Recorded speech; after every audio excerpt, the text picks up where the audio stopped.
Hi, everyone. Thank you for joining the National Lupus You event by the Lupus Foundation of America. Our topic for today is environmental triggers and flares. My name is Khadija Dantata, and I will be your host for today's event. Next, please. Next, please. As you can see, we have a packed agenda today with great topics that will be highlighted by our amazing speakers. We're so honored to have Dr. Costin Bader, who will educate us today about the impact of environment on lupus. And we have Dr. Kamen, who will be highlighting what a lupus flare is and what are the common lupus triggers. We also have a portion of our event dedicated to answering your questions, and our speakers will be providing you answers. Next, please. I'd like to address a few housekeeping items before we proceed. Please feel free to submit in your questions using the Q&A function, and you can choose to remain anonymous when submitting your questions. You're welcome to chat, interact, and have fun with other attendees using the chat function and polls. Great news. This webinar will be recorded and it will be sent to you with other resources you can watch later at lupus.org/lupusanew. Next, please. Unfortunately, due to time constraints, we may run out of time and we may not be able to answer all questions. If your question wasn't answered and you have a specific question, please feel free to reach out to our health educators via phone or at lupus.org/health educators. And now it's time for our first poll. Our first poll question is, have you ever experienced a lupus flare that you believed is related to an environmental trigger? You can select a single choice.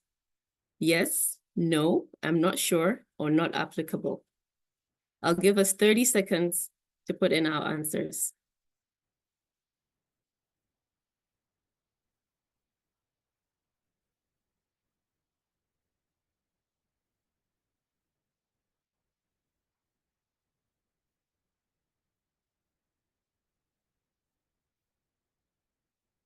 Let's take another 30 seconds to close out the poll and look at our results.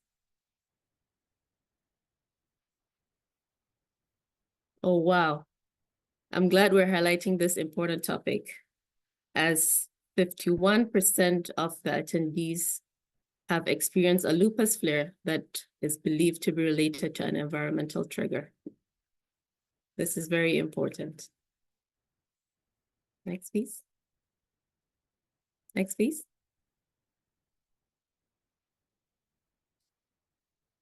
I'll be sharing our mission and vision.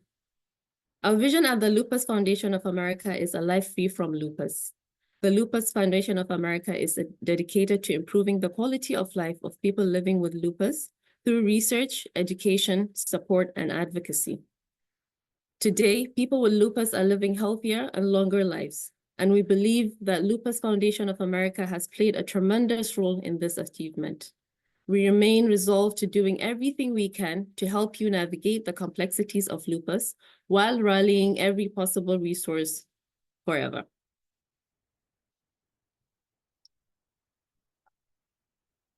Our programs are based on 3 key pillars.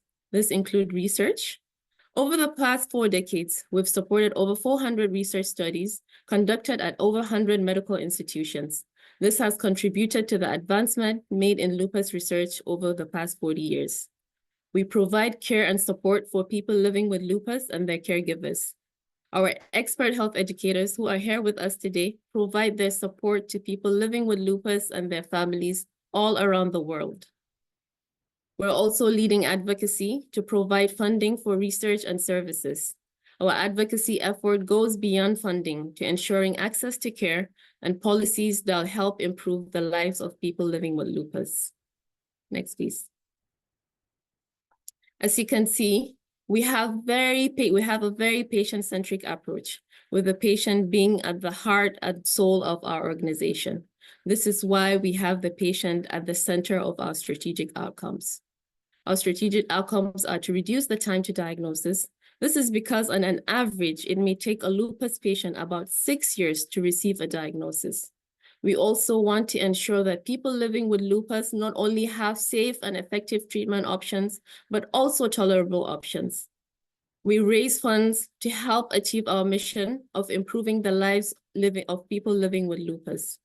And we also aim to direct services and increase access to treatments and care by providing resources and advocating for improved health services and affordable medicines. Next, please. As I mentioned earlier, we have our trained health education specialists to provide you with accurate information, non-medical counseling, and the support you and your families need to navigate life with lupus. You can reach our health educators via the phone or at lupus.org/health educator. We have 2 bilingual health educators who are happy to receive your Spanish inquiries. Next, please. We have Take Charge. This is a 12-week email series created to provide people living with lupus and those recently diagnosed with information and strategies that can help them better manage lupus and its everyday challenges. The series covers important topics such as identifying and tracking symptoms, sticking with your treatment plan, and getting the most out of your doctor's appointment, amongst other topics. Next, please. We'll discuss few ways you can get involved at the Lupus Foundation of America. Next, please. The walk. The Lupus Foundation of America provides people affected by lupus and their families with the opportunity to come together for one single purpose, which is ending lupus. You can join us and thousands of walkers in nearly 60 cities across the US to raise money for research, increasing awareness, and rallying to support the 1.5 million Americans living with lupus. You can join our walk by going to worktoendlupus.org. Next, please. We have an upcoming CAR-T webinar on September 19th. You can join us for a virtual educational webinar on CAR-T cell therapy. CAR-T cell therapy is an innovative treatment being studied for refractory or severe lupus. You can register for this event to learn more about what CAR-T cell therapy is, the early clinical trial results, and how to get involved in these trials. Next, please. Our upcoming webinar after this one will be our next Lupus You event, which will be on managing relationships. We understand that life with lupus can be challenging and even lonely for some people. We will be talking with experts about ways to walk through relationships challenges while living with lupus. And we would love for you to register for this important event. Next, please. Wow, it's so great to see that the chat is lively with all peoples from all parts. And we'll have our final poll question now.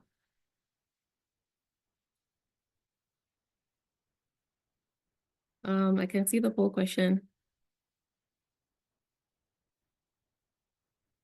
Oh.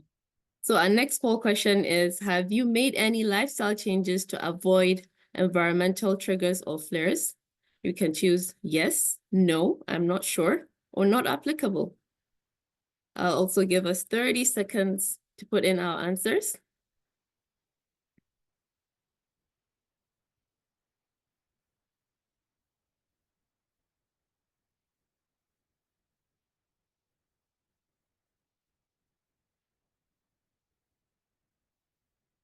Another 30 seconds to get our answers back.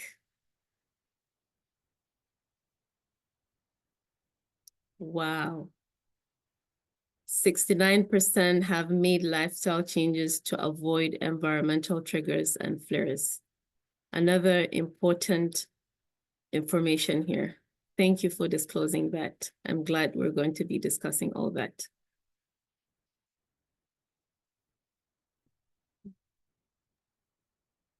Thank you. Thank you. We're so excited to have our speakers today with us. We have Dr. Costin Bader, who will be discussing the impact of environmental factors on risk of lupus. Dr. Costin Bader is a professor of medicine at Harvard Medical School and holds the Michael E. Weinblatt MD Distinguished Chair in Rheumatology in the Division of Rheumatology, Inflammation and Immunity at Brigham and Women's Hospital.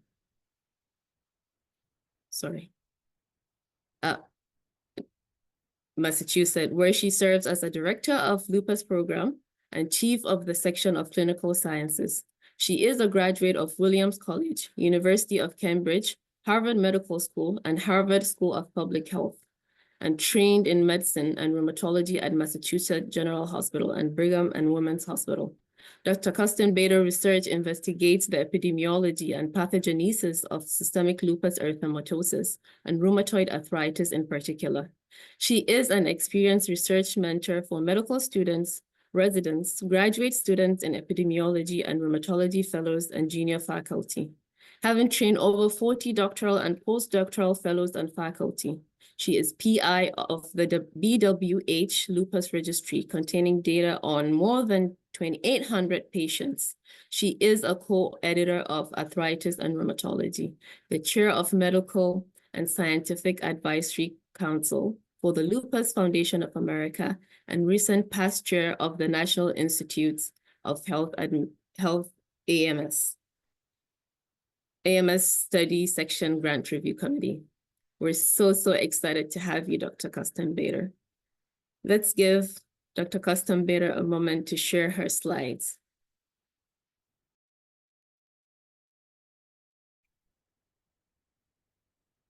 There we go. Hopefully everyone can see that. Is that working well? It's very nice to be here with you. Thank you very much for the kind introduction, Kadisha. That was very nice. This is such an important topic, and I really want to thank the LFA for highlighting it. You can see from the poll how much interest there is, how people really think that the environment is related to their lupus. And I think as a doc taking care of lupus patients for many years, and Diane, Dr. Kamen, probably has the same experience, that I too am convinced, and I think that's one reason I've been very interested in my research in figuring out what the link between the environment is and the risk of developing lupus, which is a little bit more easy to study than to study how it affects lupus once it's been going, because there's so many other things going on. There are a lot of things going on before lupus, but lupus itself is not going. So I'm going to talk a little bit about the impact of environmental factors on the risk of developing lupus. And then Dr. Kamen is going to talk about lupus flares. And these are my disclosures, but they don't really affect too much of what I'm going to speak about. So I'm going to start by talking about lupus, which I think most people know, but there's a lot of people, 290 on this call. So as you know, lupus is a very complex autoimmune disease. There's a wide variation in disease manifestations. It's caused by dysfunction or different abnormalities have been identified in different types of the parts of the immune system, the innate immune system and the adaptive immune system. There's autoantibody production, but not the same autoantibodies or the same exact amount of autoantibodies in different people. But we talk about the anti-nuclear antibodies, ANA, anti-double-stranded, SM, RNP, ROLA, antiphys, but all these different autoantibodies are produced. And in general, we treat it with hydroxychloroquine or other anti-malarials, corticosteroids still, unfortunately, with a lot of side effects, but they work fast, and then other immunosuppressants. And then, as most people on this call probably know, there are a lot of constitutional features, or what docs calls constitutional features, like fevers and not feeling well, malaise and joint pains and muscle pains and lymph node swelling that are very common at presentation and can be difficult to make a diagnosis because they can happen in a lot of other things too. And then the disease course ranges from just in some people having just rash and musculoskeletal complaints or milder disease, and then there can be very serious internal organ involvement. Dr. Kamen is going to talk about periods of flare and periods of remission that happen over the course of disease. And then there's kidney involvement, which can be very severe and threaten the kidneys and lead to kidney failure in about 30 to 40% of people. So this is a slide courtesy of the LFA, and you'll find it somewhere on their website, I'm sure, just showing you all the different organ systems that can be involved in lupus. So it makes it a difficult disease to diagnose, difficult disease to treat, and a difficult disease in some ways to study too. But we've been trying. So who gets lupus and what are the factors related to developing lupus? Well, there's a lot of different things that come together. Definitely there are genetics that you inherit from your parents. Then there are all these environmental factors. Maybe they're immunoregulatory, hormonal, which may be environmental as well, it might be genetic, and then epigenetic, which are changes to the genes later on in your life. And then, as I said, there are these autoantibodies, there are also immune complexes, cytokines, lymphocytes are involved, and many different organs can be involved. And this, I'm not going to go through, but just to show you the complexity of what's going on in lupus, there are many different pathways being involved now, and lots of research into what goes on with this autoantibody production, the B cells, the T cells, all this what innate immunity, which we call all the cytokines and bad hormones and bad proteins running around causing pro-inflammation, lots of inflammation in the body. So there is a genetic predisposition to lupus, and about 5% of people who are first-degree relatives, so sisters and brothers and parents, will have or will develop lupus in their life, which is 5%. That's about 25% if it's a monozygotic or an identical twin, but still not everybody. And then there is also a familiar occurrence of many other autoimmune diseases, and probably many people listening will say, oh yeah, there are a lot of autoimmune diseases in my family. Other people have thyroid disease or hemolytic anemia or multiple sclerosis, and we know there are over 100 different autoimmune diseases, so these can run in families too. And some of the strongest genetic predispositions are for inherited complement deficiencies, but we now know because of big genome-wide studies that there are over 100 different genes that contribute to lupus risk. So again, very complicated disease, and that's why we really haven't cracked the nut yet for what causes lupus. But this is how we think about lupus, that their genes and the environment interact in the development of lupus, that you inherit your genes from your parents, and then even in utero, when you're maybe before birth, you might be exposed to something that would increase your risk or decrease your risk, I guess. And then there are many different things that we are constantly exposed to during our life. And I've just put some of them here, and I'll get to some of the evidence for some of these in the talk. Some people with the wrong combination, I guess, of having genetics that predispose you to inflammation and having environmental exposures during your lifetime time. There can be some subclinical before anybody goes to the doctor and has symptoms, but there's upregulation, there's increase in these inflammatory cytokines, these evil humors running around causing inflammation, and autoantibodies causing this immune dysregulation in all those pathways I just showed you.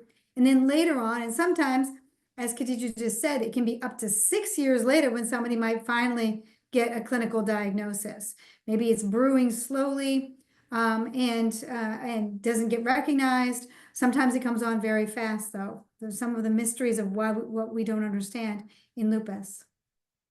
But we know that lupus, as I said, doesn't develop on the day it's diagnosed, and the autoantibodies are there many years prior to diagnosis. And this is a really highly quoted study from the Department of Defense, where they looked into an archive of blood samples, so a blood bank of military recruits, and who had been followed with blood sampling over many, many years.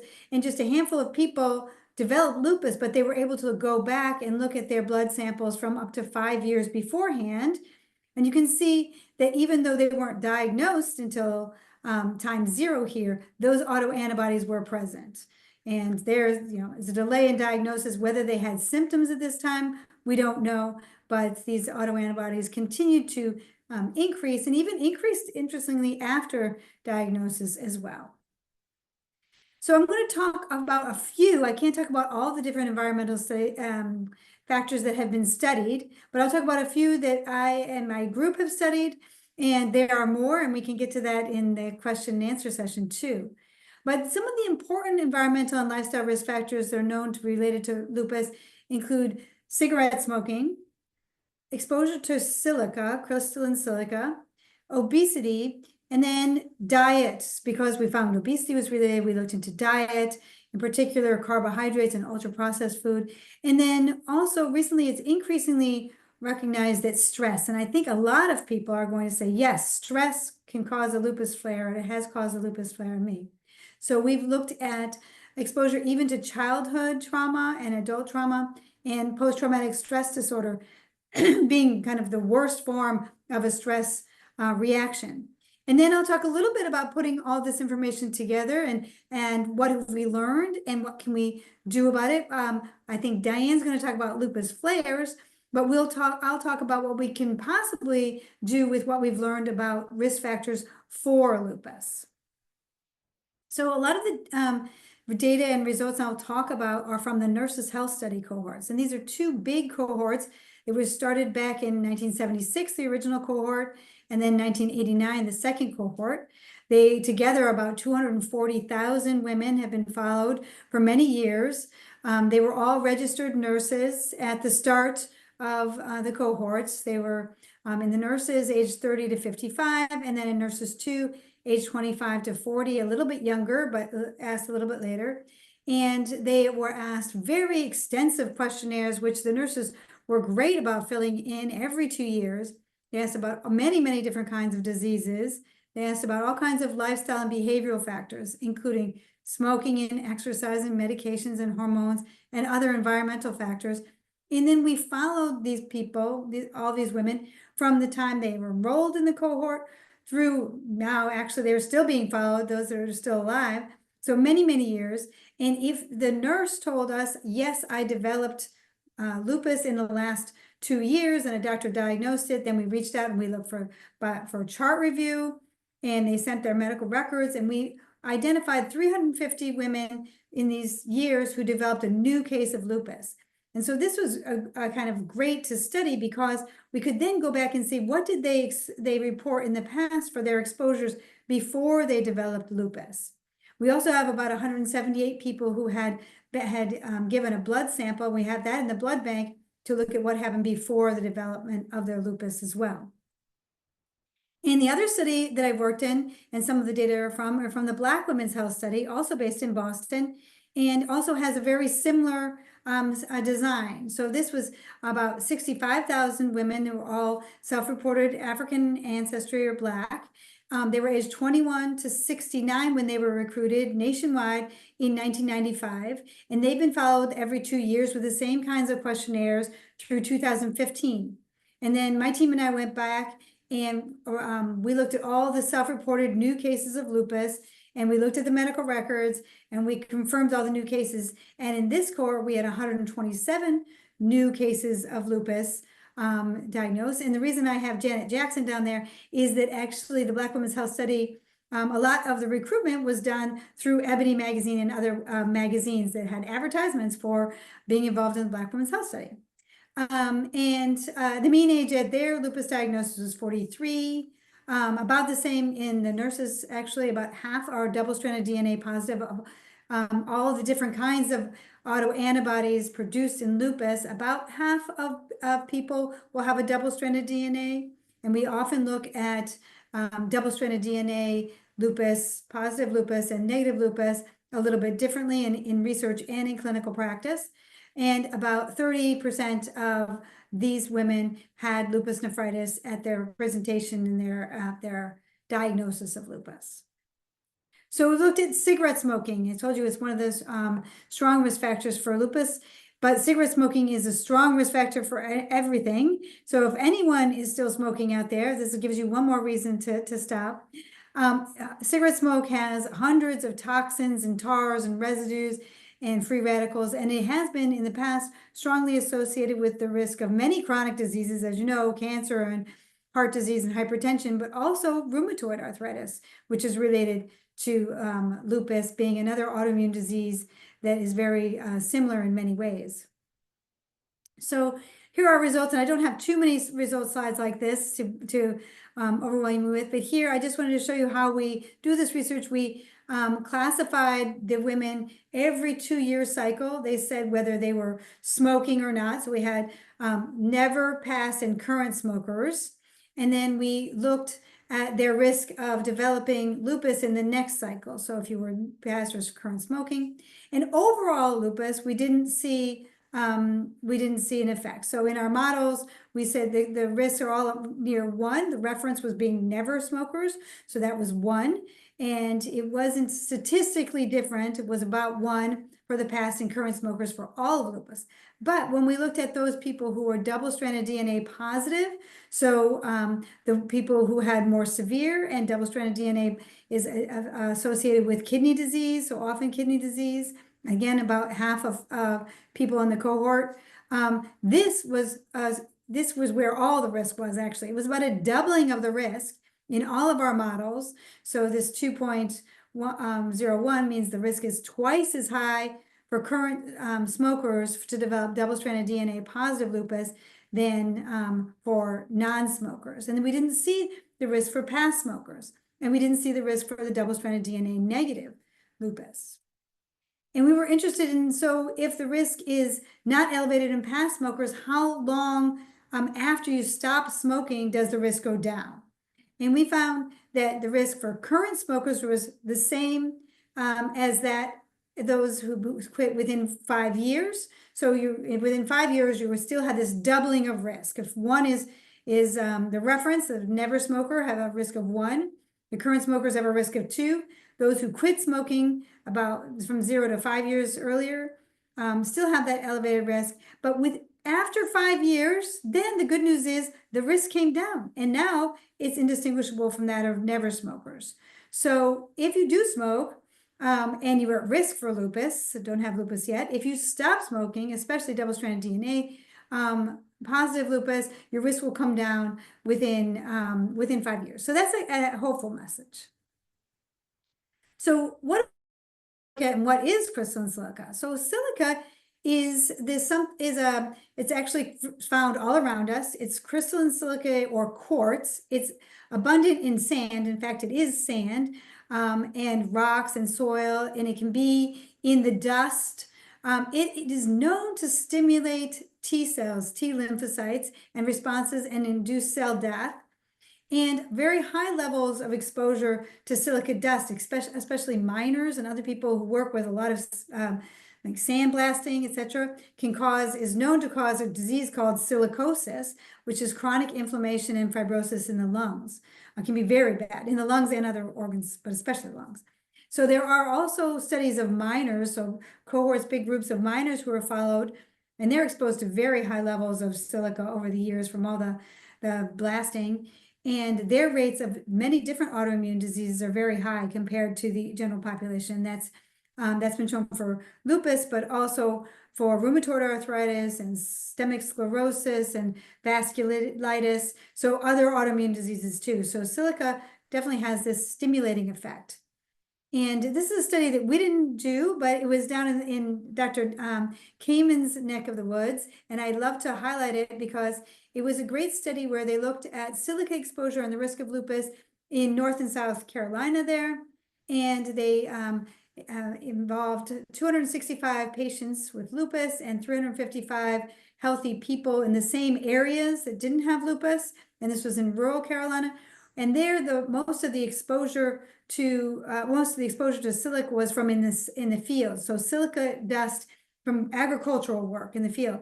And the silica exposure in this Carolina lupus study was done very well. They had blinded assessments of all the job histories by 3 different industrial hygienists, the kind of people that go into factories to assess exposures. And they found a clear dose response, meaning the people who had no history or the lowest category of exposure to silica had the lowest risk, the 1.0. And here, the medium exposure was doubled, the odds ratio was 2. And if you had high levels of exposure in the past, your risk was up to 4.6, so almost 5 times, 4.6 times higher than those who had no exposure. So this really points to silica being involved in the development of lupus. And I was involved in this study, which was the Roxbury Lupus Project, and it was done in some areas of Boston, Roxbury, North and South Dorchester and Mattapan. And the aim here was to investigate relationships between environmental exposures in urban environments. These are urban areas of Boston. And in these areas, the total female population was about 62,000 at that point.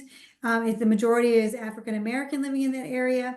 And this arose out of an environmental justice grant in response to community concerns. People living there thought, we're exposed to things and we think there's more autoimmune diseases of many different types arising in our neighborhoods. So we invited the same industrial hygienists to do blinded assessments of job histories and other exposures to silica. And we involved patients with lupus in that area and also their unaffected friends and relatives that lived in the area. And it was a case control study looking at who did and who didn't develop lupus in their past exposure to silica. And here in urban neighborhoods, the exposure to silica wasn't exposure in the fields from silica dust, but it was things like sandblasting, construction work, taking down a wall in your house, or exposure to construction sites. Also, dental workers have very high exposure or have high exposure to silica because they put silica in the dental amalgams, or they did in the past. So there's a bunch of different job types that you might get silica exposure. So even in an urban population, not out in the fields, we saw, again, this dose response that those who had the shortest duration of silica exposure, as it was quantified here, of less than 1 year, they had the observation of 1. That's the lowest, that's the normal starting risk. And then if you had 1 to 5 years of exposure, the risk was up to 4. And if you had more than 5 years, the risk was up to 5 times higher. So again, a dose response showing that a prolonged exposure to silica also increases lupus risk. Moving on to a different kind of risk factor, one is also all around us, is obesity. And obesity, the evidence is now really overwhelming that obesity is related to inflammation and systemic inflammation in many different ways. And we have adipose tissue or fat, in particular around your abdominal organs, that secretes all these pro-inflammatory cytokines, the evil humors. And people who are obese are known to have higher levels of systemic inflammation than people at normal weight. And they also have a lot of different chronic diseases that may be related to this inflammation. So we looked in the Nurses' Health Study and the Black Women's Health Study, the NHS2 and BWHS.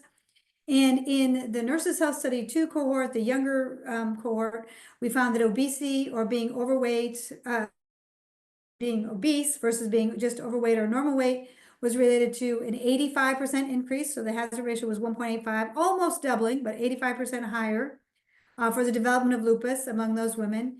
And then in the Black Women's Health Study, we looked at obesity versus being normal weight at age 18, so earlier in your life.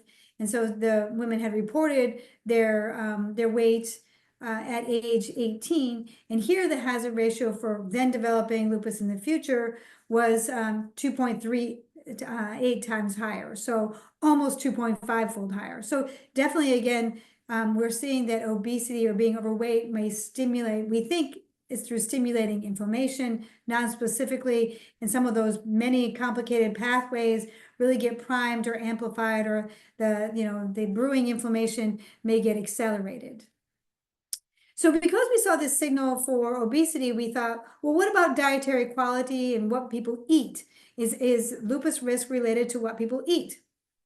So in the Black Women's Health Study, we found that we looked at several different ways of looking at diet, but we found that high glycemic index or a high carbohydrate index, so potatoes and bread and rice, etc., was associated with a doubling of the lupus risk. The hazard ratio of 1.96 there when we compare the people who were in the highest fifth to the lowest fifth. So there was, again, a dose response, but if you were in the highest intake, so we had a lot of carbohydrates versus the lowest, the risk was almost twice as great.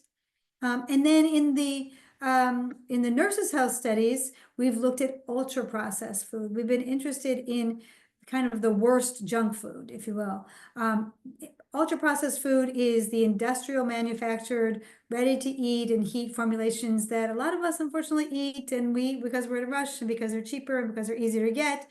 but they're made with a lot of additives and they are largely devoid of any whole food. They really don't have whole food. So if you think about corn on the cob being minimally processed and corn in the can being processed, and then Dorito corn chips being ultra processed, and who knows what's in them. And ultra processed foods have been associated with cancer and obesity and diabetes and increased mortality in general, higher death rates. And unfortunately, the average junk food or UPF intake in America continues to go up. So I thought an alarming statistic, and I'll show you another in a second, is that it's now over half of our diet, of our caloric intake and per day for a US adult comes from junk food. And this continues to go up. It was 53% of the diet in 2001, up to 57% on average in 2018. And there are disparities in who eats ultra processed food or junk food. And the highest intake in the country is now among older Americans, African Americans, and those without a college degree. So here, this is broken down. You can just see from 2001 to 2018 all the trends and what percent of the calories per day come from processed food or ultra processed food. And there, it's going up for everybody. It's going up for everybody across the board, but it's going up, and it's much higher among those who have less than a high school degree versus those who are college graduates. And it may be what kind of food people have access to or education about. So we looked at ultra processed food in servings per day in the nurses and the risk of developing lupus. And we saw that comparing those in the highest tertile, highest 1/3 of ultra processed food intake compared to the lowest, the risk of developing lupus was 56% increased. And we again looked at that double-stranded DNA positive lupus, which is more severe, and we saw that it's even more strongly related to ultra-processed food intake with a doubling of risk. So like smoking, if you need another reason to give up the junk food or to try to reduce the junk food, it has been strongly related to risk of developing lupus. And last, what about stress and autoimmune diseases? Everybody is under a lot of stress. I think we've all been under a lot of stress in the past 5 years with COVID. I think everybody's very attuned to stress, and it's hard to avoid in our lives. There was a study in 2018 out of Sweden that showed that exposure to stress-related disorders and diseases like post-traumatic stress disorder was associated with a 36% higher risk of developing any kind of autoimmune disease later. There was another study of childhood traumatic stress, which was associated with higher risk of hospitalization for any autoimmune disease compared to unexposed, and this was out of California. And then an interesting was from the community members exposed to the 9/11 World Trade Center bombings, and they were exposed to a lot of stress, and they were also exposed to a lot of silica. So they did two different kind of studies, but in the studies of stress, they found 56 people who developed a systemic autoimmune disease after their exposure to the bombings, and then there were 19,000 or more who did not. But they found that the risk for developing an autoimmune disease was associated with having PTSD after the event, and that hazard ratio was 2.8, so 2.8-fold higher. And here I'm showing you, this is from the childhood events study in California, that the hazard ratio or the risk of developing autoimmune disease or being hospitalized was associated with a number of childhood adverse events and development of stress. So here in the nurses health study 2, the younger, we looked at development of PTSD in the past and the risk of developing lupus subsequently, as well as any exposure to trauma. And again, you can see these kind of dose responses that compared to people who had no trauma, people who had trauma but no PTSD had an increased risk, the people who had PTSD symptoms had an increased risk, and the people who have the most PTSD symptoms had a statistically elevated risk, up to almost 3 times higher, and then just a little bit lower after we further adjusted for other risk factors.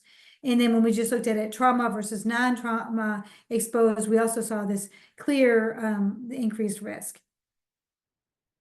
And lastly, we've looked at this is a little upsetting because we looked at childhood trauma, and these questions were very upsetting. So this is a little bit more retrospective because, well, the women were asked about, what happened many years ago, but they filled out the questionnaires prospectively. But it was about physical and emotional abuse in childhood. And the questions were, I mean, they were horrible about being burned or beaten and things like that. And then in our models, we put people into response categories about this childhood trauma questionnaire of very low, low, moderate, and high. And we saw a clear response as well that those people who had the highest level of exposure to childhood exposures, horrible exposures of physical and emotional abuse, had later in life had increased risk of developing lupus. This was, and then we adjusted for other things that could have happened early in life, and we still saw the signal. And the causal pathways here, I think in all of this research, we're always trying to figure out what the causal pathways there are and how could this be related. And for all of these exposures, there may be potential causal pathways that we're trying to understand so that we could maybe intervene. So our adverse childhood exposures and post-traumatic stress disorders, do they cause changes in the way the genes are expressed maybe? They have been linked to increases in inflammatory markers and systemic inflammation, alterations of immune function, and then dysregulation of the hypothalamic pituitary adrenal axis, which controls cortisol. So maybe one or more of those things is involved in this increased susceptibility to developing an autoimmune disease later.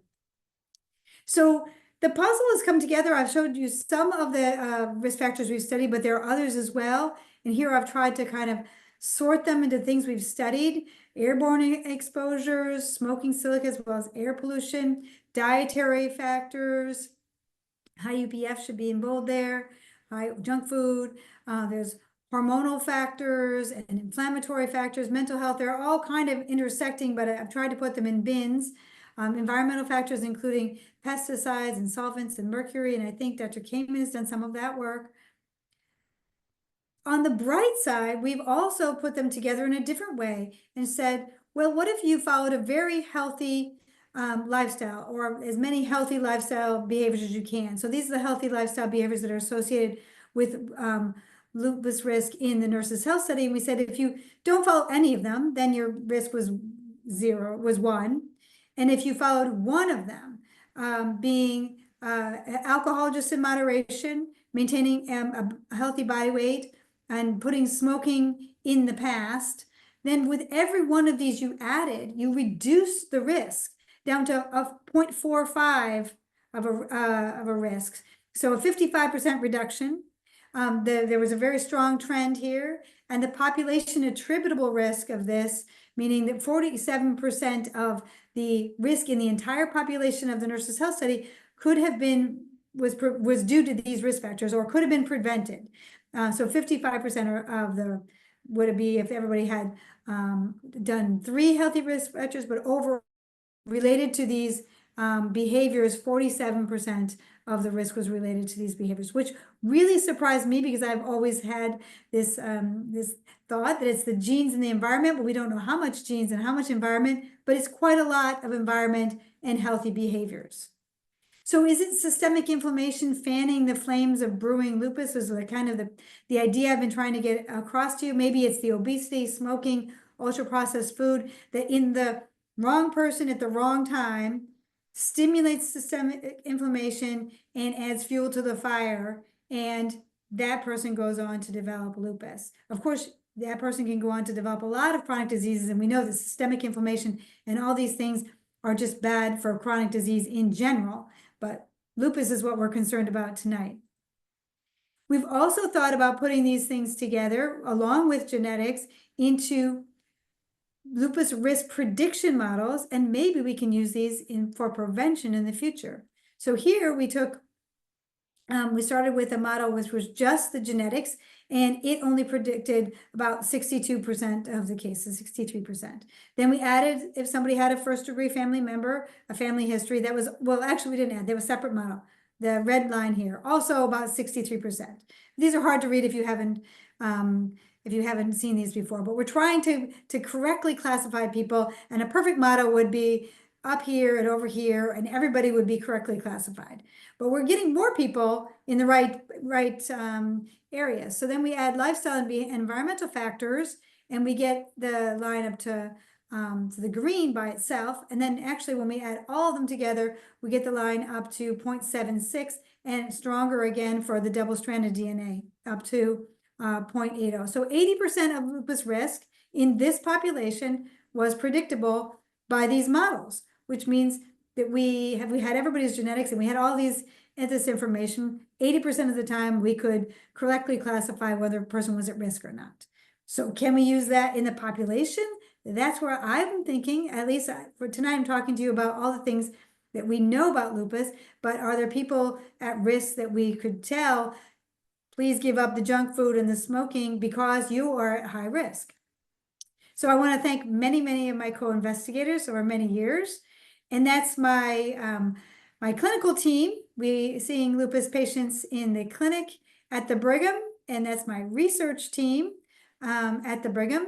And that's a nod to my funding. And I'm going to sign off now. And there are 62 questions in the chat.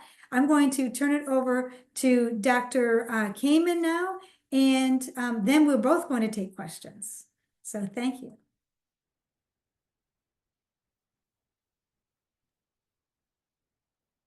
Thank you, Karen. That was amazing, as always. I'm always learning something new every time you speak. Thank And vice versa. Over to you. Should I go ahead and just launch in? Khadija, do you want me I'll to go ahead and introduce you first. Okay. Thank you so much for this wealth of information, Dr. Karen. It's very interesting to learn how these very common environmental triggers can have a very high risk in the development of lupus, and also how healthy behaviors can lower the risk of lupus development. And thank you so much. Thank you. We'll now have Dr. Kamen, who will be highlighting how the environment influences on lupus. I'll briefly introduce Dr. Kamen. Dr. Kamen is a professor of medicine in the MUSC Division of Rheumatology and Immunology. She completed her undergraduate training at the Northwestern University, graduated from the University of Kansas School of Medicine in 1999. She completed her internal medicine residency and rheumatology fellowship at the Medical University of South Carolina in 2005. Dr. Kamen's ongoing research focuses on gaining insights into pathogenic mechanisms responsible for lupus and finding safe and effective therapies to stop its progression. She has headed several large NIH-funded observational studies, including the SLE in Gala Health cohort, with a focus on investigating environmental triggers of lupus and addressing health disparities impacting patients with lupus. She is also involved in the design and conduct of numerous interventional clinical trials in lupus. Most recently, the mesenchymal stromal cell in lupus trial, co-funded by the NIH and the Lupus Foundation of America. Thank you, Dr. Kamen. We're so honored to have you.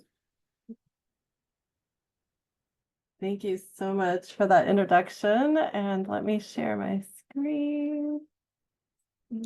Try to get the right one.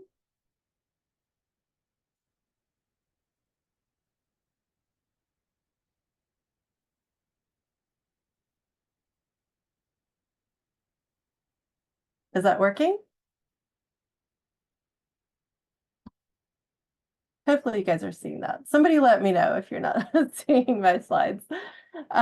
So it's really an honor to speak to this audience about a topic I'm very excited about, because I feel like there's just been so much new development and promising research that's been coming out just the last few years. It's been very, very, very busy in this field, and the LFA has been doing a large part of supporting those young investigators and the promising research. So very, very excited to be here. So I, similar to Karen, have no relative conflicts of interest with this presentation. My disclosures are here.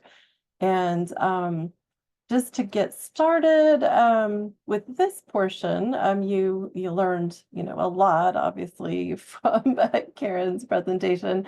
But to take it sort of down a pathway of what causes flares of lupus. So a lot of the same things that we know cause lupus, or we know contribute to your risk of lupus, also could contribute to flaring once you've developed lupus.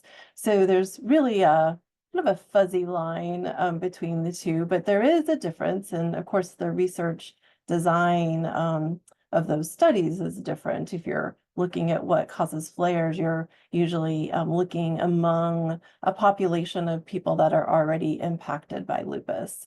And so, when we talk about flare, that really the definition can kind of sound textbooky. It's a measurable increase in disease activity in one or more organ systems involving new or worse clinical signs and symptoms or lab measurements. And then, the second part of that is that's considered clinically significant by someone like your physician or a clinical researcher, because in most cases, there's going to be a discussion, between the patient and the healthcare provider about increasing treatment for this flare or changing treatment if something is not working. Now, there could be mild flares where that discussion does not happen, but typically a flare, usually when we talk about that, we're talking about something that's making you think, okay, something's got to change here. Lupus is very much characterized by periods of flares, periods of remission, which is that quiet period of well-controlled lupus.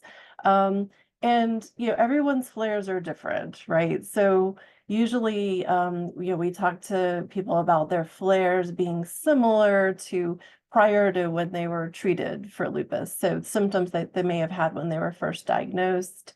But certainly a flare could be something brand new. And so that unpredictability is a really, adds to the stress of having lupus, the unpredictability of really not knowing, is this a flare or is this something totally different, which you would not want to treat with immunosuppression. So why is that so hard?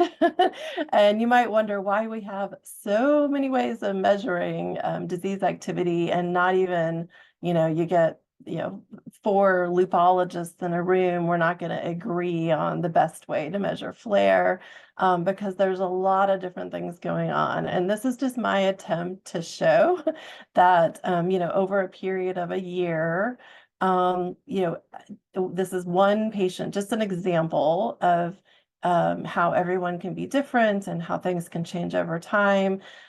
Clearly by this graph, between May up until July, there was an increase in lupus-related skin rashes and joint inflammation.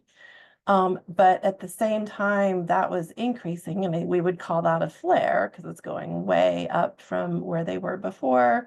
The kidney involvement, their nephritis, maybe their protein levels is going down over that period of time. So, they have some improvement in one organ system, it may be worsening in another. All along that time, fatigue and brain fog is kind of waxing and waning, having good days and bad days. Cardiovascular activity is sort of low but brewing, kind of like a just a simmering level of activity without big spikes.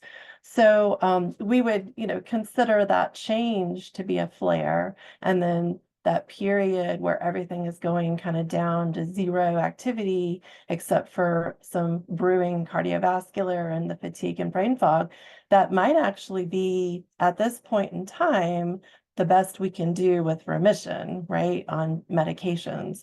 But hopefully with us all working together and lots of disciplines involved and smart people and all over the world working together, we can figure out a way to get all of these components of the active lupus quiet So, maybe the whole concept of flare will be outdated at some point in the future.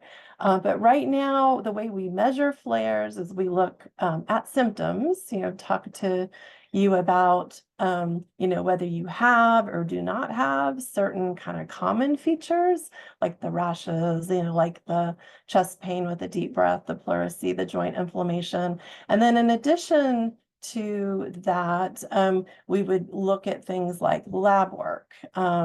So sometimes people can have lupus that's flaring, that's getting more active, that doesn't even show up as a symptom yet, but it can be a sign, maybe rising blood pressure, maybe increasing protein in the urine, maybe these changes in blood test levels, which can show us that things are getting more active with the lupus. I don't want to dwell too much on these questionnaires, but just to point out that, we have different ways of, tracking and measuring your symptoms, which I'm sure you are used to, like, getting asked these questions every time you go to the doctor's office. But there's also more and more a stress on the importance of these patient-reported outcomes, things that you might fill out on your own, like maybe they're on an app, maybe they're, through your electronic medical record system, you're filling out a survey, and questions about that only you would know the answer to, your fatigue, your pain, your depression, your quality of life. And so more and more there's leaning on these questionnaires to tell us, how your symptoms are doing. It isn't all just, outward symptoms and lab work. So can these very complex lupus flares actually be prevented? Well, we don't know all the causes, and we know that flares differ, person to person. But here are some common ones. So triggers of flares, we know from Karen's presentation about the UV exposure, direct sun exposure, more likely to lead to lupus onset, also more likely to lead to a flare when you already have lupus. So that's why, we stress so much wearing the high SPF sunblock, sun protective clothing, avoiding the peak UV hours during the day when you're going outside. Infections, again, some of the same ones that we know can trigger onset of lupus, can also trigger flares. But, even things that you might not think of as being an infection, like periodontitis, gum inflammation in the mouth. We know brewing infections can often cause your immune system to rev up, kind of trying to fight off that infection. And that is not good when you have lupus and you're not wanting your immune system to be revved up any more than it is. So missing lupus medications, so non-adherence or other reasons why you might not be able to get lupus medications, like hydroxychloroquine being a key one to prevent flares. And we know that missing hydroxychloroquine is associated with increased rates of flares from many studies that have been done around the world. And then taking certain medications which might be actually triggering lupus flares. So it's different for different people, but that's one of the reasons why we tend to avoid sulfa antibiotics, high dose estrogens, things like anti-TNF alpha inhibitors when somebody has lupus, if possible. We heard about stress being a risk factor for onset of lupus, definitely a risk factor for flares as well, both emotional stress, which can be, even chronic over time, things like discrimination, experiencing, a lot of like family stress, neighborhood stress, crime, poverty, those can build up over time and definitely contribute to lupus activity. And then physical stressors as well, things like surgeries, childbirth can trigger a flare. environmental exposures, which I know is the topic of today, so I will try to get to those and not. I tend to ramble, so I'm so sorry. I will try to stay on topic, but so here is just another way of visualizing that timeline that Dr. Kostenbader showed, where you have a genetic predisposition, you have your genetics, and we know there's risk genes, but that definitely doesn't explain all of the development of lupus. And then you have that loss of tolerance to self, where you get the autoantibodies, the autoimmune disease kind of kicking in, and that can lead to damage and inflammation. And the clinical onset of disease is over here at the end of the arrow, but it also circles back. So these same environmental triggers that might influence the expression of certain genes, and that's what the epigenetic factors are. Those environmental triggers and epigenetic factors rev up this whole process. So, you might start with a few symptoms. You might develop, things like lupus nephritis or other additional features of lupus if we don't, figure out what these triggers are and try to modify and reduce them. So I think of this period of time as not only like a window of opportunity for prevention, but also a window of opportunity to try to quiet that, damage and inflammation as much as possible and prevent further complications from lupus down the road. So this is a graphic that I like because it kind of shows everything that we know right now that plays a role, and also emphasizes in the green here that your genes and the environmental exposures that you have interact. And I'll mention one example of that, but there's a lot of examples of that where that kind of explains why something like UV radiation that everybody experiences, why do only certain people seem to be sensitive to it, where it causes either autoimmunity or a flare. So perhaps the gene environment interaction, where your certain genetic makeup is more likely to cause things like the B cells to make those autoantibodies, or the B and T cells to communicate more, thinking that there's an infection when there isn't. It's just your own body. So infections, these are again things that Karen went over.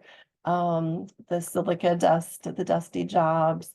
These are all environmental exposures that not only have contributed to the etiology of lupus, but also to flares, smoking, particulate air pollution, which is interesting. There's been studies looking at things like PM 2.5 and also exhaust from traffic. So, if you are in a neighborhood that's close to a busy highway, for example, or if you're, needing to stand and wait for the bus and you're inhaling a lot of vehicle exhaust, that puts you at higher risk for a lot of health problems. Actually, more and more we're finding out, but definitely there's been some studies of lupus, including a study looking at flares, and it turned out that like PM 2.5 increases over the period of a year were associated with flares that were measured by the SLEDAI, which is one of the ways to measure lupus activity. The other things on this list include different pollutants, hair chemicals, heavy metals. The hair chemicals are interesting, because you think about lupus being disproportionately impacting women, females, and also disproportionately impacting African Americans. Things like hair straighteners and relaxers have been studied and, associated, at least in a couple of studies, with increased risk for lupus. It would be interesting to look at this in relationship to flare. I don't think it has been yet, but that is something we're very interested in doing. And then again, the ultra-processed foods, diet, the microbiome, I'll touch on that here in a minute. And interestingly, lack of sleep, which I know none of us wants to hear, yet another reason we need to be getting more and more sleep, and good quality sleep at that. But this was there's been studies of sleep's impact on lupus, and it's tough, right? Because prednisone can interfere with sleep, having lupus and pain can interfere with sleep. But if you're not sleeping at least 7 hours a night, your risk of lupus goes up. And we think there's a trend towards increased lupus activity that's related to sleep. It's very hard to tease that apart because you have more lupus activity, you take more medicines, that impacts your sleep. So it's kind of a vicious cycle, but we know that sleep is definitely important. And vitamin D deficiency, that correlates with, you want to not be exposed to UV radiation. We know that that can flare your lupus. By the same, the other side of the coin is you get your vitamin D most often from the skin, from exposure to UV. And so if you're not getting that through the skin, you need to be supplementing your vitamin D. Otherwise, you're at risk for vitamin D deficiency, which does have impacts on the immune system. We know adequate vitamin D stores are not only good for the bones and helping prevent osteoporosis, but also good for your immune health as well. And then just to wrap up this slide, just to mention again about the socioeconomic factors. I kind of hinted at this with, living in neighborhoods where there's maybe more crime, more congestion, more external stress, and also stress in the home. Those are also the neighborhoods that, because of environmental injustices, they're more vulnerable to getting dumped on, essentially, having those pollutants nearby, having the highways nearby, having the waste sites in their backyard, essentially. So it's kind of a triple whammy, having that stress that makes you more prone to the effects of the environmental exposures, and also the stress that can exacerbate lupus and cause flares. So it all interacts, and it sometimes feels overwhelming, but there is this sort of model which takes all of that into account, called the human exposome. It's really the totality of our exposures over the entire lifetime. So in utero, till the end of life, what are we exposed to? How are our bodies reacting to that exposure? And how is our social environment and our lifestyle playing a role with that as well? Because we know that has a really important role. Again, two people can be exposed to the exact same thing, but their bodies are going to react differently, not just because of genetics, but also because of their social economic conditions. And we know that can make you more susceptible to the health effects, make you more vulnerable as well. Okay, so this is the exciting part is, now that we're learning more and more about, the interactions with the human exposome, can we uncover a lupus exposome? Can we identify the periods of life where these are the most important? And then can we modify these, obviously through education and awareness, and all you guys in the audience are on it, clearly very interested in this topic, and hopefully going out and talking to people about some of these modifiable things they could do to help with their health. But we need to do a lot more advocacy, things that the LFA is doing, that no individual person could possibly do, like at a higher level, to reduce the impacts of these in our society, among our kids. It's really important, and important for all of us, including people with lupus. So how do we measure these exposures? That seems really impossible. And I have to say, it seemed even more impossible, 25 years ago when I first started this line of research. We were really just limited to questionnaires, asking people about their known exposures, their occupations. And then, we had some data on soil contamination, air contamination on like a county-wide level or a statewide level. But this is really expanded in recent years, where now we have a pretty good idea based on where you live over periods of time, what exposures are in your environment, in the groundwater, in the soil, in the air. There's different ways of looking at labels on things and kind of knowing what you're exposed to based on the containers you use, the personal health, personal cosmetics and things like that. And there's mobile devices that can monitor things like air and sun exposure. There's biomarkers in the blood and the urine, obviously, and then there's even some new technologies that can look at your RNA, your DNA, your serum and plasma, and see what exposures are showing up in the blood that shouldn't be there, are coming from outside. And it could just be medications that you are supposed to be taking, and that medications are showing up in the blood. But we can see other things too, like phthalates from plastics and persistent organic pollutants, which I am going to talk about next.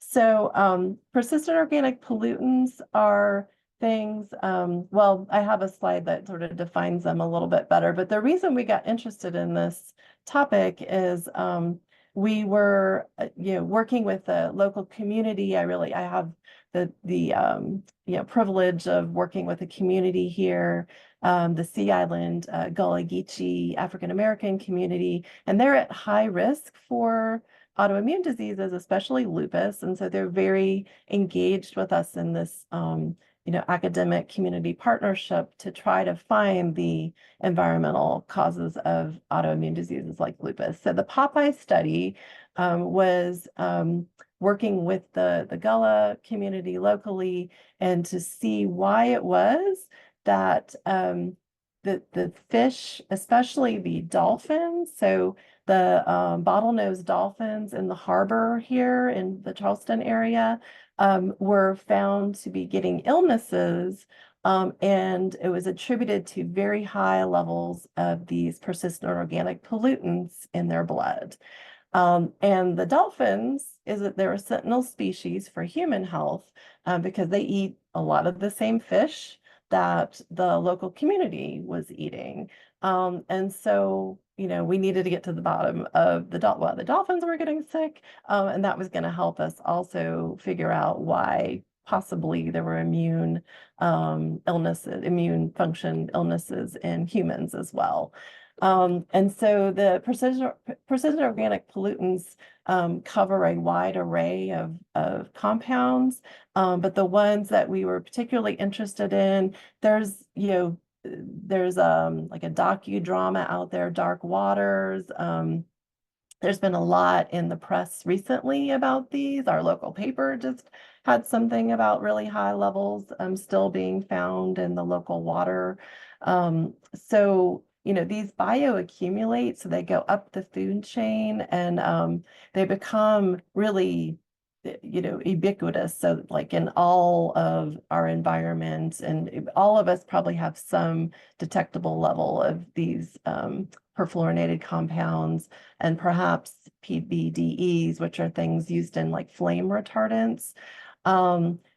Once one of these compounds gets phased out, another one appears. So there is kind of a constant circling of companies coming up with new ones that are then found to have the same effects, basically. The EPA has banned a number of them. And so, we have seen levels drop off of those particular ones. But as a class, these compounds have endocrine disrupting effects and target the immune system. So they come from things like, fabric protectants, So they can be in carpets, they can be in upholstery, clothing. It's the stuff that keeps, like when you pop your popcorn, it keeps the bag from getting soaked through with oil. They're in some even personal care products. This website, which, we can post a lot later, has a really comprehensive list, and it's being updated, by the EPA, so that you kind of know where to go to avoid these. But like I said, we probably all at this point have detectable levels because they don't go away. That's why they're called persistent. They stay in the water, they stay in your tissues, they stay forever, as long as we know possible anyway. So in our study, we did find detectable levels, and we found associations with ANA positivity. But the bottom line really was the more local seafood that people were eating, the higher the levels of the PFCs. And it didn't, we were looking at people without lupus, with lupus. It was people in the SCELA community were having really, really, really high levels. And so, the next step, obviously, education, trying to talk to people fishing about which ones have the high levels, which ones to avoid, educating community on which fish have the highest levels. But I mean, it's such a huge problem because once it's in the water, it's very hard to get out. So, I think going back a step and really trying to prevent these compounds from getting dumped in the first place, and really working on awareness just among the community about things they're buying or maybe throwing out or putting in the landfill, and thinking about these compounds when you're thinking about your health. And I can answer questions later. Sorry, I would to keep up on time. Moving on to the next sort of step with the dietary studies, because obviously, we're talking to people about fish being one of the many pathways of exposure for these persistent organic pollutants.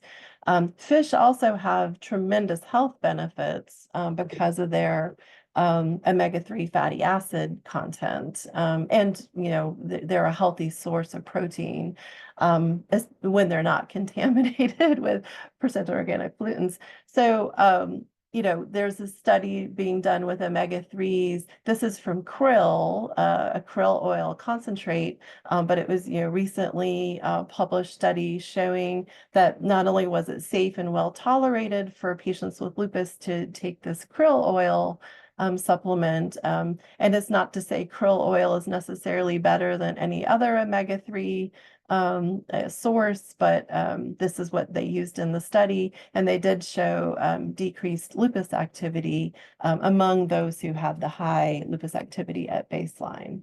And so what do we know about dietary patterns and flares? Like people who have lupus, if you adhere to a diet that's maybe more plant-based, like an eating pattern that includes more vegetables, more fruit, more beans, legumes, olive oil, and then of course the fish and the omega-3 fatty acids.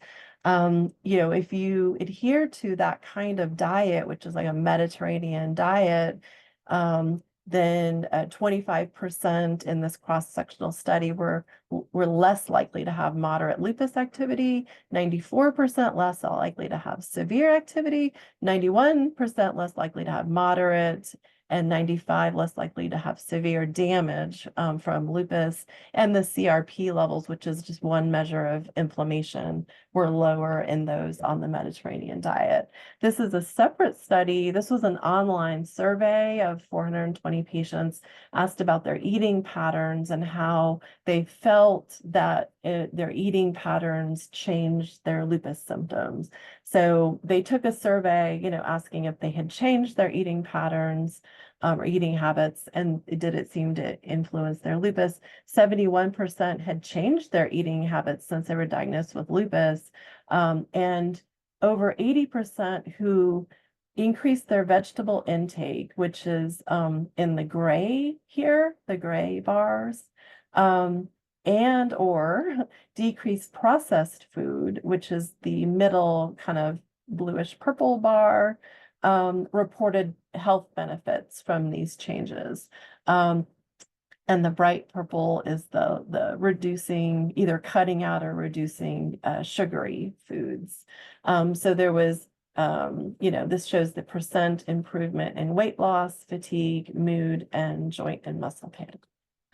So an emerging area of research is, tied into this idea of changing your diet might change the way you're feeling, might change your health, and might change your lupus flares. It's been found, and the LFA is supporting a young investigator, actually, who was recently awarded one of the LFA awards to look at the gut microbiome and its role in lupus nephritis, because it's been found that Rheumatococcus novis, which is just one of many, many, many bacteria that's in our gut, it blooms in the with active lupus nephritis. So you get antibodies to the Rheumatococcus novis when you have active lupus nephritis. So it may serve as a biomarker for lupus nephritis. We may be able to correlate the two, but more studies need to be done. But it's just kind of exciting to think that we might have a direct tie between the microbes in our gut and how our immune system is functioning. And there's a scientific reason behind that. So, Karen talked a lot about the ultra processed foods and the things we need to avoid with that. We know that adhering to a Western diet that's high in fat, high in protein, is one of the things that can cause abnormalities in the gut microbiome. And some of these things that you'll see on the food labels, so emulsifiers, which I've listed some of the names here that you might see on your labels of ultra-processed foods. They're known to influence the gut microbiome and specifically to cause leaky gut. So that leaky gut can cause things that stimulate the immune system to cross into our bloodstreams and cause a revved up immune response. So just one of the many things that might end up playing a big role with this. So what can I do to prevent flares?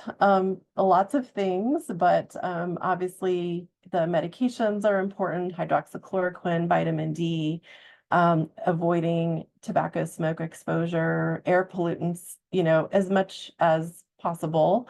There are preventable infections, and we know infection can be a trigger. So vaccinations against flu, pneumococcus, zoster, which is shingles, the HPV and COVID-19, and then ultra-processed foods and PFCs, reducing our exposure to those as much as we can as well. And here's a couple of websites, this one for the ultra-processed foods and this one for PFCs. And then there's a really nice flare plan template that the LFA has posted on its website under resources, that kind of goes through like what are your typical flare symptoms, what, maybe working through it with your rheumatologist or your lupologist to, decide when it's necessary to go in, when it's necessary to have blood work, because then again, that can be very complicated. And this is just showing again the progression, which Karen already went over, but I just like this slide to show that ultra processed food is different from just processed food, which is a lot of my diet. But basically, if it's got things on the label that you've never heard of and you can't possibly like just pull out of your kitchen cabinet or refrigerator and make from scratch in your home, then it's probably ultra processed and manufactured to live long and be tasty. But I'm optimistic. We're making lots of progress in understanding these causes of lupus and the triggers for things like flares, and leading to better tests and ways to measure and monitor. And then preventative health care is absolutely crucial to reducing complications from lupus. And hopefully, you all are, learning at least one or two things that maybe you can take away and work with your rheumatologist on. And ongoing research is identifying new targets for not only treatment, but very importantly, prevention, so that we can do better. And that is my last slide. Sorry that I went over. Thank you. Thank you so much, Dr. Kamen, for this wonderful presentation. Thank you. I see that we're very limited on time, but would love to have a very interesting question addressed. So we have a question stating, is it possible to turn off lupus part of a gene once it's been activated or turned on through habits or through life habits? Is it possible to turn off that gene? That's a good and theoretical question, a very good question. I don't know. I think when we talk about epigenetics, they're the genes, the genetics that you inherit from. I'm giving this one a whirl, Diane, and might need some help. They're the genes that you inherit from your parents, and then their exposures. And epigenetics are things that come along afterwards because of exposures or because of other genetics, and change the way the genes are expressed. So if we can exchange the genes to be expressed in a bad way, making more systemic inflammation, I think that if we are doing things that are good for us, following healthy behaviors and limiting exposure, we can probably change the way the genes are expressed to express them in a much better way, limiting inflammation. Yeah, so I think I don't know if we could call it turn off, but at least we can change the way that genes are actually expressed, and genes control everything, all the proteins in your body, etc. So they're really the map of how your body functions. So I think we do have control. Yes. What would you say, Dr. Kamen? Absolutely. And I agree. And there's been animal studies looking at changing diet, influencing epigenetics in a way that would favor, reducing lupus activity with a hypomethylation. And they think that's one of the things that would happen if you reduce your ultra-processed food intake, is you might influence the methylation or epigenetics so that you're not expressing as many pro-inflammatory genes. But I think that study still needs to be done, but it's very exciting. Yeah, so mouse models can be helpful, right? Because we can't manipulate these things in people all the time. Thank you. Thank you so much for answering that question. Another a lot of questions were around silica. So this interesting question is silica exposure from various sources such as dust gardening, beach, kitty litter, and marina IUD all risk factors for lupus development?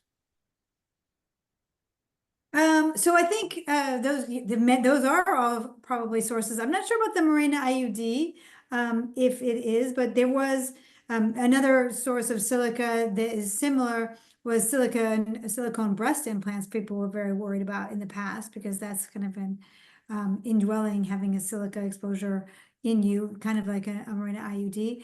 I think the silica is kind of all around us, and we have more exposure to it than we think. Definitely the dusty trades, as Dr. Kamen said. I think people who are potters, who are jewelers, people who do sandblasting, possibly if you're using a lot of scouring powders, I think also have silica. So there are a lot of hidden exposures, and I think Dr. Kamen's lecture really highlighted how many hidden exposures. It makes you a little paranoid about all the things around you. We do have to concentrate on the bigger ones and the ones we can control, but it is interesting how these things, it's hard to study too, because there's so many different exposures. I don't think there's ever been a study of kitty litter to my knowledge, but probably it's not good to go and inhale a lot of kitty litter dust if it has silica. I know, I'm thinking of Dr. Glenda Cooper gave a talk at our big rheumatology meeting a few years ago about the inhalation of silica being the most important route. Because if you get on your skin, we're not really sure, that other ways like ingesting it or having it on your skin might not induce the immune response like having it inhaled. Similar to tobacco smoke, your lungs just have such a intricate immune layer there ready to respond to anything, So if you have certain genetics and you get exposed to something through your lungs, that's going to be maybe a more potent way of reacting to. Right. I think you're right. I think all the evidence does show that those ways that you can inhale silica in the fields or sandblasting or mining, those are the really strong exposures. So yeah, again, don't inhale the kitty litter, but I'm gonna look into the kitty litter thing because we have a lot of cats here. Once again, a very big thank you to our wonderful speakers and all the guests for joining us today. And we'll wrap up by letting you know how you can contact or stay connected at the Lupus Foundation of America. You can reach out to us via phone, email, or even our website. And a reminder, we have all our sessions recorded on our website. You can rewatch and watch also previous sessions at lupus.org/lupusnu. Thank you again. Thank you for joining us tonight.